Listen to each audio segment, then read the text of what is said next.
Mayhem 2.0 and the Cartels event are two of the newest free content drops in Borderlands 3, and with so much weight on their shoulders, let's find out just how well Gearbox did at keeping this hype train on its tracks. So let's start with Mayhem 2.0 and more specifically Modifiers. Hey guys, Epic here by the way, because I think that's what we were all most concerned about when Gearbox announced 2.0, right? So modifiers are a tricky situation. On one hand, it's really handy to be able to switch modifiers on the fly to make your own meta and your own playstyle. I feel it adds a ton of versatility to the game, which is something I feel Borderlands 3 has maybe been lacking for quite some time now. On the other hand, modifiers suck.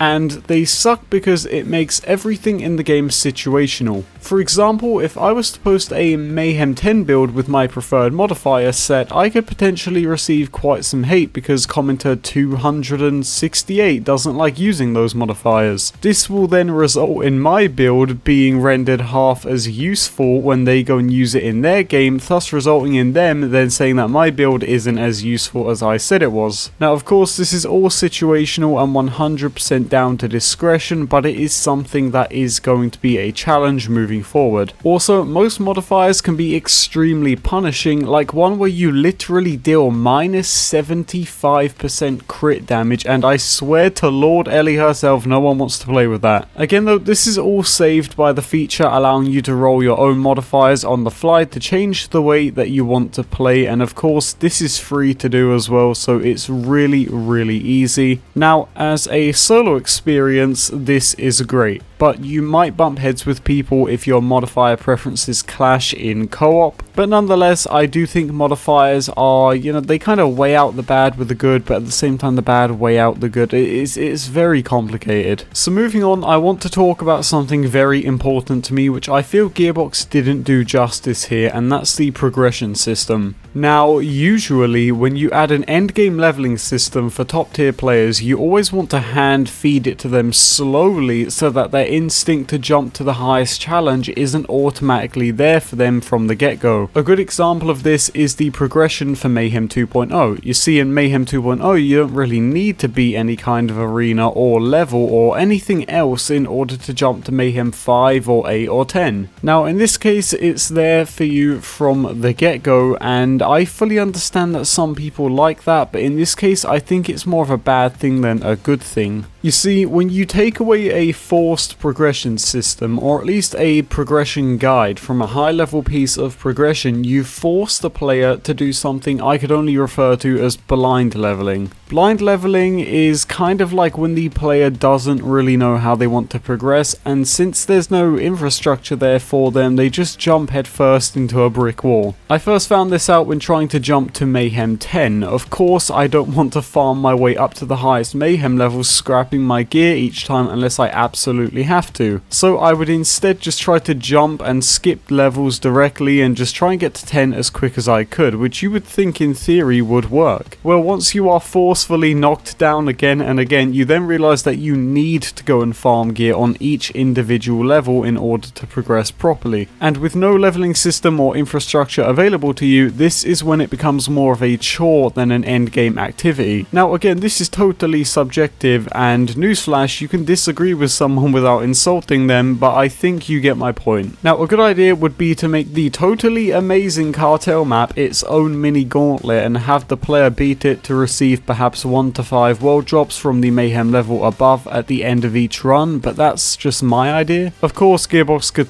probably think of something better, but I think the main issue here is that they didn't, and I think it's more of an issue than it is a positive note. Now, moving away from my more negative feedback, I want to talk about some more positive sided feedback, being the new gear. Wow, when you are making basically OP levels version 2, it's important to add some OP weapons to help with the now OP enemies, and I feel Gearbox found the perfect balance here. One of the guns is the returning Sandhawk from Borderlands 2, and and luckily I can tell you for a fact that they 1000% got it right, and I'm so glad they did. I think drop rates as a whole for the new Mayhem Gear is fine, and I think it's super rewarding when you get Mayhem Gear dropped to you, and in my honest opinion it feels more like I'm getting a pearlescent dropped as opposed to a legendary. Like seriously, these guns deserve their own rarity. That is not an exaggeration, I am not kidding, give them their own rarity. But speaking of drop rates, with such a huge update coming out for the game, of course something was going to break, and guess what broke first? Yep, of course it's drop rates. Now I want to preface this by saying that I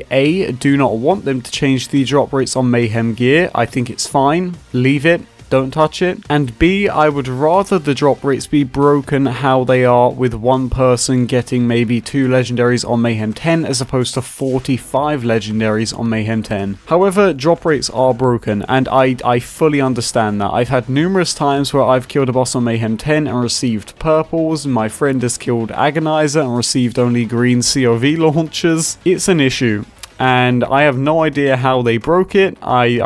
It's so bizarre, but it's exactly why I'm leaving it at that. This is not a bug report video, so I'm not going to be sitting here ranting on about something which is clearly a bug. This is a review, so we're going to keep the review rolling. So just one more point before I move on to the Cartels event, and that is the item cards. Now, Epic, why are you bringing up the item cards? What could that have to do with Mayhem Gear at all? I'm pretty sure the majority of you already know where I'm going with this, and that is very obviously everything. So when you jump in game for the first time in the new content drop, you may notice that your old gear is just a standard level 57 item card like this. You may also expect to go in and farm some new cool Mayhem Gear that maybe looks something like this. Now the reason I'm showing you these briefly put together mock-ups is because in game Mayhem Gear has no indication that it's, well, Mayhem Gear. The item card looks identical to every single piece of gear in the game, and for that reason you'll often find yourself accidentally deleting or even skipping out on a piece of gear that you actually needed to progress further into the Mayhem levels. This is a huge problem, only made worse by the fact that Gearbox themselves have confirmed this is an intentional choice. Why on earth, how on earth did this ever make it out of QA? I will never know, but it needs to be changed, and it needs to be changed fast. Now listen, I understand that everything I've said up until this point has seemed relatively negative, but please do not get the wrong impression from me. I love the rehashed Mayhem levels, like I really do, and I think it's a breath of much needed fresh air into the game and actually makes some form of a challenge when it comes to playing new content. I think that yes, it does really need some work, and it will receive that work soon, and that's what we have to remember here. You gotta keep in mind that what we're all going through right now is incredibly tough, and I can't imagine just how hard that must be for the employees at Gearbox. So please do not get upset by what I have to say. It's purely constructive criticism at its best, and I do not think that Mayhem 2.0 disappointed. So now moving on to the Cartels event, and this is the first limited time event since the train wreck known as Broken Hearts Day, and Gearbox had big shoes to fill since then. Now I think, and here's the thing, I think they outdid themselves. I just want to say straight up, make this limited time content permanent content. Now, I don't need to say much more other than it's content and we need content, so why throw all of that hard work away in a month just to call it limited timed content? There are certain pieces of content that just grab you and they intrigue you, and I personally feel like Cartels is a prime example of that. I think it's a mix between Digistruct Peak from BL2 and the Malawan Takedown. It's fun, it's a mini scavenger hunt, you never really know what you're getting yourself into when you hop back in. This feels like Gearbox just said, hey, what if we make a pick and mix area which always keeps changing no matter how much you play it? And wow, the level design, I mean the level design is just superb. I mean really, like, give that level designer a raise. Mind you, I mean we all know that's not gonna happen, never mind. I mean you really do feel like you're exploring a huge mansion, and sometimes you'll find yourself getting lost or even discovering an area you never knew existed before. I mean, this is a treat. Like really, this whole thing is a treat, and the mini bosses around each progression marker are just really fun funny and really unique in their own way. It really gives you a sense of surprise when you open a door and get excited at who's going to pop out. But no joke, this really needs to be a permanent piece of content. I don't want to have to say it anymore. Just do it.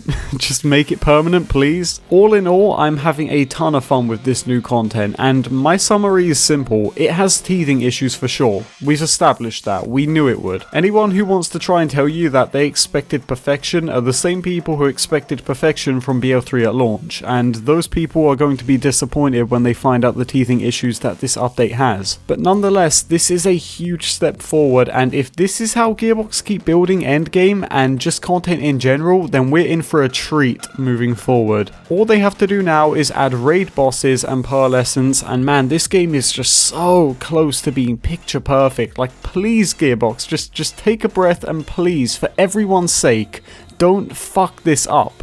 Anyway guys, that's going to do it for my review of the Revenge of the Cartels and Mayhem 2.0 update in Borderlands 3. Before we end the video, I just want to apologize for the lack of uploads. I've uploaded pretty much nothing when the new update came out, and that's because my PC once again died. I know, it just came out of nowhere, so I had to get a new build ASAP. Big shout out to the guys over at Cyberpower. I reached out and they were able to get me a PC shipped extremely quick, and it is a PC I am extremely happy with. It runs BO3 like just like complete buttery smooth. It's crazy. So I do apologize for the lack of uploads. You guys also know that I'm working as well, so that kind of gets in the way of my schedule, but I will try to be more consistent with these uploads moving forward. But with that being said, you guys, thank you so much for your support as always. You know it means the world to me, and with that being said, thanks for watching and have a nice day.